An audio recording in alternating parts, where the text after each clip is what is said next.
नमस्कार दोस्तों, हमारे YouTube चैनल जेसीडी क्लासेस में आपका स्वागत है। दोस्तों, आज हम बिंदु दोष का वर्गीकरण के बारे में चर्चा करेंगे, यानी बिंदु दोष को कितने पार्ट में बांटा गया, तो इसके बारे में आज हम चर्चा करेंगे।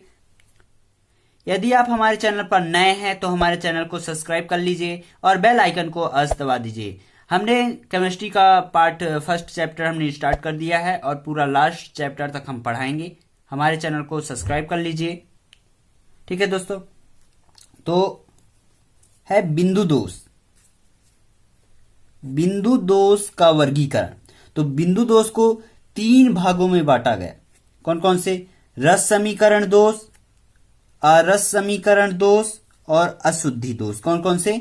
रस समीकरण दोष, अरस समीकरण दोष और अशुद्धि दोष में रस समीकरण को रिक्ति दोष और अंतराकाशी दोष में विभाजित किया गया है, यानी रस समीकरण 2 भागों में विभाजित हुआ, रिक्ति दोष और अंतराकाशी दोष। रिक्ति दोष का साटकी दोष में विभाजित हुआ और अंतराकाशी दोष फ्रैंकल दोष है इसका पार्ट। और आरस समीकरण 2 भागों में बटा, एक धातु अधिक दोष और धातु न्यूनतम दोष। और अशुद्धि दोष में ही है। इनको हम सभी को डिटेल से समझाएंगे दोस्तों। वीडियो थोड़ा सा दोस्तों लंबा हो जाएगा, लेकिन आप अच्छे से ध्यान लगा के पढ़िएगा, ठीक है दोस्तों। तो पहला टॉपिक है हमारा रस समीकरण दोष। क्या है? रस समीकरण दोष। तो रस समीकरण दोष क्या है देख लेते हैं। इस प्रकार के दोष में धन आयन एवं ऋण आयन की संख्या एवं अनुपात में कोई अंतर नहीं होता है। यानी दोस्तों, जो धन आयन और ऋण आयन की संख्या होती है, यानी धन आयन जितने हैं उतने ही ऋण आयन, तो इनके अनुपात में कोई अंतर नहीं होता है। और रस समीकरण मिति दोष इसे कहते हैं। क्या कहते हैं? रस समीकरण मिति दोष कहते हैं। रस समीकरण मिति दोष 2 प्रकार के होते हैं। कौन कौन सा? एक है रिक्ति दोष और दूसरा है अंतराकाशी दोष। तो आज हम रिक्ति दोष के बारे में चर्चा करेंगे इस वीडियो में। अगले वीडियो में हम अंतराकाशी दोष के बारे में चर्चा करेंगे, ठीक है दोस्तों। तो पहला है रिक्ति दोष। रिक्ति दोष क्या है? तो वह दोष जिसमें क्रिस्टल की संरचना में उपस्थित रचक अवयव अपना स्थान छोड़कर संरचना के बाहर चले जाते हैं और अपने स्थान पर रिक्ति छोड़ जाते हैं। यानी यह रिक्ति दोष वह दोष होता है जिसमें क्रिस्टल की संरचना में उपस्थित रचक अवयव, आप जानते हैं क्रिस्टल छोटे छोटे कणों से मिलकर बना होता है, अवयव से मिलकर बना होता है। तो जो वे अवयव होते हैं वे अपना स्थान छोड़कर संरचना के बाहर चले जाते हैं। कहां चले जाते हैं? संरचना के बाहर चले जाते हैं। इसको हम एक चित्र के माध्यम से बताएंगे। पहले हम पढ़ लेते हैं, तो इसके बाद फिर हम लास्ट में संरचना के माध्यम से भी बताएंगे कैसे बाहर चला जाता है। तो क्या कहलाता है? तो वह अपने स्थान पर क्या छोड़ जाता है? रिक्ति छोड़ जाते हैं, तो वह रिक्ति दोष कहलाता है, ठीक है दोस्तों। तो रिक्ति दोष के प्रकार में एक आता है साटकी दोष। तो साटकी दोष क्या है? यह आयनिक क्रिस्टलों में यह दोष तब उत्पन्न होता है। क्या है? आयनिक क्रिस्टलों में यह दोष तब उत्पन्न होता है जब कुछ धन आयन और ऋण आयन अपने अपने जालक बिंदुओं को छोड़कर रिक्तियां बना देती हैं तथा इस विकृति के कारण क्रिस्टल में उत्पन्न दोष साटकी दोष कहलाता है। यानी दोस्तों, जो साटकी दोष है यह एक आयनिक क्रिस्टलों में यह दोष तब उत्पन्न होता है, यानी कोई भी आयनिक क्रिस्टल है तो उसमें यह दोष तब उत्पन्न होता है जब उस आयन के जो क्रिस्टल हैं उसके जो धन आयन और ऋण आयन हैं वो अपने अपने जालक बिंदुओं को, यानी जिस जालक बिंदु में वो गुथे होते हैं, तो उस जालक बिंदुओं को छोड़कर रिक्ति बना देती हैं। क्या बना देती हैं? छोड़ करके रिक्ति बना देती हैं तथा जब रिक्ति बना देती हैं और ये दूसरी जगह चली जाती हैं तो उसके कारण क्या होती है, विकृति उत्पन्न हो जाती है। तो इस प्रकार के क्रिस्टल में जो दोष उत्पन्न होता है उसे क्या कहते हैं, साटकी दोष कहते हैं। तो इनके हम उदाहरण देख लेते हैं। उदाहरण है NaCl यानी sodium chloride, KCl potassium chloride, CaCl KBr आदि। क्या क्या है, sodium chloride, potassium chloride, CaCl KBr। ठीक है दोस्तों, ये रहे साटकी दोष के कुछ उदाहरण।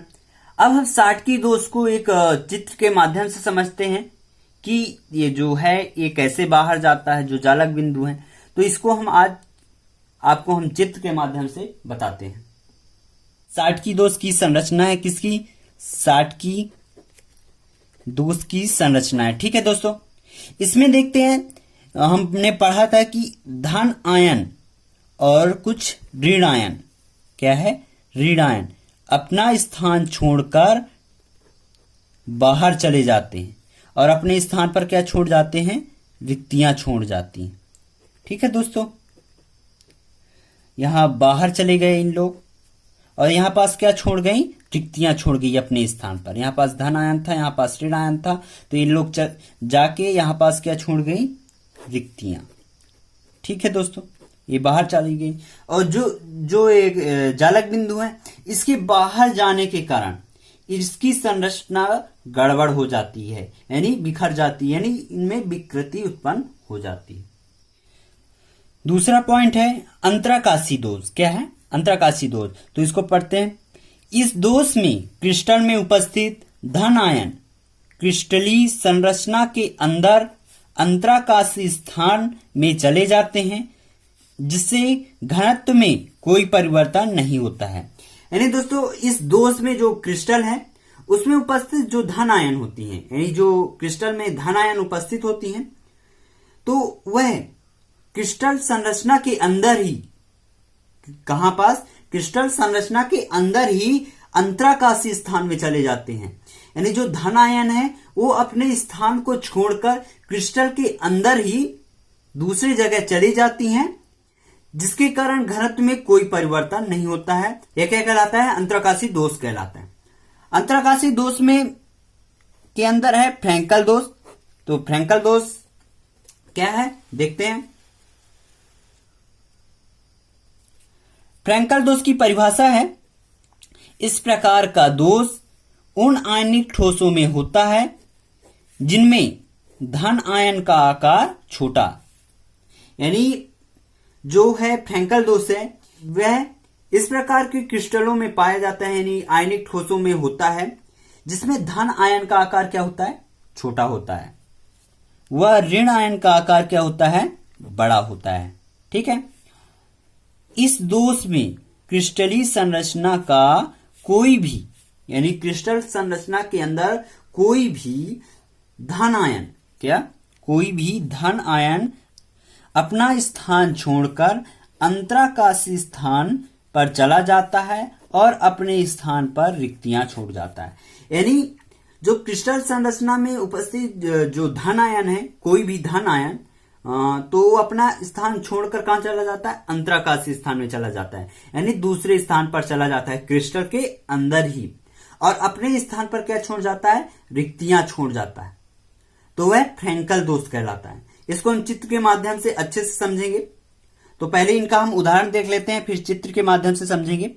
उदाहरण है AgCl, AgBr और ZnS। ठीक है दोस्तों, ये रहे फ्रैंकल दोष के कुछ उदाहरण। अब हम इसको चित्र के माध्यम से समझते हैं। फ्रैंकल दोष का एक स्ट्रक्चर है। तो इसमें हमने पढ़ा था कि धन आयन का आकार क्या होता है, छोटा होता है, और ऋण आयन का आकार धन आयन से क्या होता है, बड़ा होता है। ठीक है दोस्तों, आप देख लीजिए, धन ऋण धन ऋण धन ऋण, यानी जो धन आयन का आकार है वो छोटा है और ऋण आयन का क्या है, आकार बड़ा है। और यह अपने स्ट्रक्चर ऐसे होता है स्ट्रक्चर। तो इसमें जो है, जो धन आयन है यह अपने स्थान को छोड़कर अंतराकाशी स्थान पर चला जाता है, यानी यहां पर चला जाता है और अपने स्थान पर रिक्तियां छोड़ जाता है। क्या छोड़ जाता है, रिक्तियां छोड़ जाता है, यहां पास रिक्तियां छोड़ जाता है और अंतराकाशीय स्थान पर चला जाता है। ठीक है दोस्तों, तो जब इस प्रकार का दोष उत्पन्न होता है किसी क्रिस्टल में तो वह फ्रैंकल दोष कहलाता है। अगले वीडियो में दोस्तों आरस समीकरण दोष के बारे में चर्चा करेंगे। आप अगला वीडियो का लिंक नीचे डिस्क्रिप्शन पर दिया गया है, या कि आप हमारे चैनल के प्लेलिस्ट में जाके सभी वीडियो को क्रमशः देख सकते हैं दोस्तों। धन्यवाद दोस्तों।